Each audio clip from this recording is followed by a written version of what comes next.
As bases dunha nova orde económica e financiera mundial.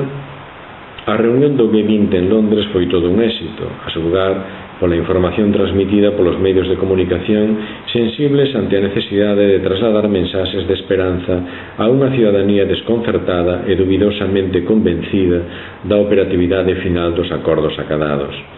Non obstante, poucos cuestionarán que o cumio de Londres simboliza a fin do ultraliberalismo e o inicio dunha política baseada no multilateralismo e o diálogo internacional, outorgando un papel crecente ás economías emerxentes. A consignación de milleiros de millóns de dólares para diferentes programas situaron o FMI como o gran gañador da xornada. Sen gasteses de europeos, máis regulamentación, estadounidenses, máis medidas de relanzamento ou chineses e rusos, cuestionamento da preeminencia do dólar, triunfasen de todo. Así, a fervenza de dólares para impulsar o crecemento mundial complementouse coa volta de políticas reguladoras básicas e a atención virada para os fondos especulativos e os paraísos fiscais, cun papel acrecentado para a OCDE. O Consello de Estabilidade Financeira vixiará agora os actores deste sector para evitar que asuman riscos excesivos. Nin China, nin Rusia obtiveron avances en relación ao dólar.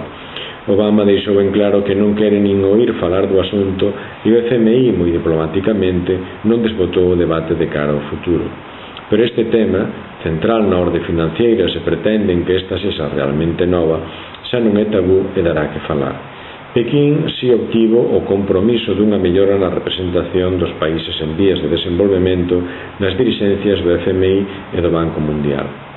Os dereitos de voto, 10%, serán transferidos en favor dos países do sur antes de 2011, adiantándose 3 anos a data inicial prevista, abrindo así a posibilidade de presidencias que non sexan nin europeas nin estadounidenses e con procedementos de elección máis transparentes e democráticos.